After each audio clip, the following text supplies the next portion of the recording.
Welcome back to Ralph's Sorta True Stories. You know, we've been talking about relationships, and we talked about in the honeymoon when everything's intense and then seems like it sort of fades over time. Well, I remember one time I was out in the side yard and I had this kite, and I was trying to get this kite up in the air, and it wasn't going very well, and my wife sticks her head out the window and she says, "You idiot, you need a little tail. You need a little tail." And I looked at her and I said, "Damn it, woman, would you make up your mind? Last night when I wanted a little tail, you said go fly a kite. So here I am." Like I say, these are sort of true stories. You know, I read an interesting fact recently that the average American has sex twice a week. The average married couple has sex twice a week. And then it went on to say that the average Japanese couple only has sex once a month. And you know, that was really shocking to me because I had no idea that I was Japanese. You know, as I said, the intensity sort of fades. You remember when they had that oil spill in the Gulf? You know, that thing exploded and the oil was going all over, and they were having all kinds of scientists and everything trying to figure out how to get this thing stopped so they could clean it up. Well, they could have just asked me, you know. I would have told them, go down there to the bottom and put a wedding ring on it and it'll immediately stop putting out. But nobody asked my advice on that one. I do remember sort of, not quite the opposite side, but there was a buddy of mine that was an avid golfer.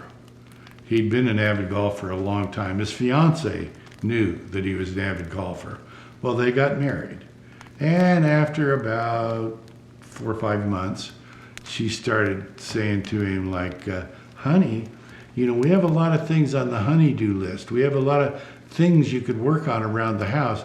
Do you think you could take a weekend off from playing golf?"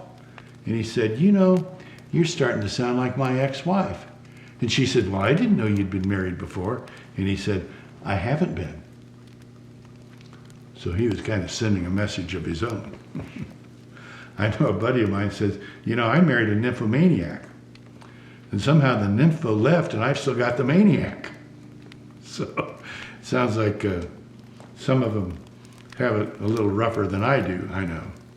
I was actually able to give some good advice to a fellow that was only recently married. He'd been married a year and a half.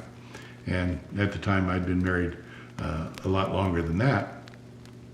And he said, "You know, Ralph, you know, I know we kind of had this thing when I was single that, you know, every Friday night after work, you know, we'd go out and have a few beers and then sometimes we'd have, you know, a few more beers and, you know, maybe go to a gentleman's club or whatever." And he says, "I think I'm going to have to cut that out."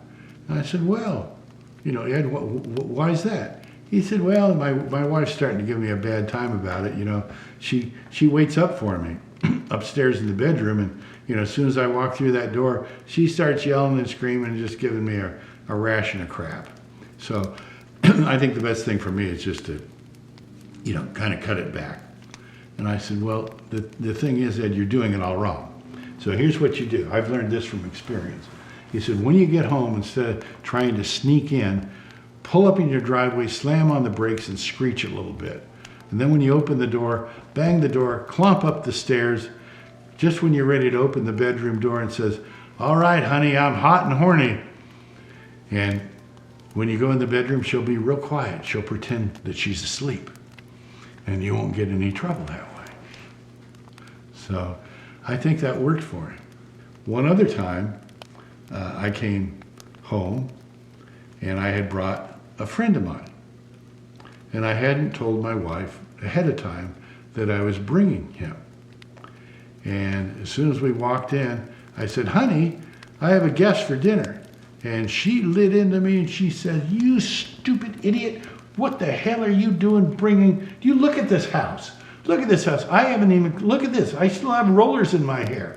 You know, I haven't put on my makeup. The sink is full of dishes. I don't have anything to prepare for dinner. What the hell, what are you thinking bringing a guest home unannounced like that?"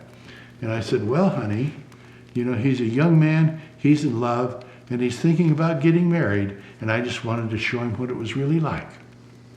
Kind of reminds me of this older couple. They're sitting back in their chairs watching TV, and the old man, of course, because he's the old man, has control of the channel guide. And he keeps flipping back between a fishing channel and a porn channel. Fishing, porn. Finally, his wife said, "Earl, will you quit switching back and forth? Just stay on the porn channel. You already know how to fish." So I thought that's a little bit low down. But, you know, some women are really more interested in sex than their husbands are. I don't know how often that happens, but I think it's true. And this woman was at her doctor getting her physical and happened to mention that her husband seemed to have kind of lost his libido. And she says, you know, I think it might be that he has erectile dysfunction and he's just, you know, embarrassed to talk about it. And the doctor said, well, send him in and I'll give him a prescription for some Viagra. She says, yeah, but I don't think he'll come because I think he'd be too embarrassed to talk about it even to you. And he says, well, I'll tell you what, I'll give you this sample of a Viagra, you know, and at breakfast, slip it into his coffee, you know, and if it works, if it perks him up, you know, then afterwards you can tell him, you know, what it was, and then he'll probably want to come in and get a prescription. She said, okay, good, I'll try that. Well, about a month later, the doctor sees the lady and says, you know, how did that work with putting the Viagra in the coffee? She says, Doc, it worked miraculously. She says, I put that in his coffee. We had breakfast on the table, and after about 20 minutes, he got this gleam in his eye. He swept everything off the table. He threw me up on the table and made mad, passionate love to me. He says, well, that's great. That really did work then. She says, yeah, but you know, we're never going to be able to go back to that McDonald's again. Anyway, we'll have some more stories about relationships coming up in the next segments. In the meantime, if you haven't already, go down the bottom there and click on that thumbs up. Go to the right, hit subscribe. Go to the right, hit that little bell, and we'll notify you when we get the next segment loaded. In the meantime, I want to thank you for watching Ralph's Sorta True Stories.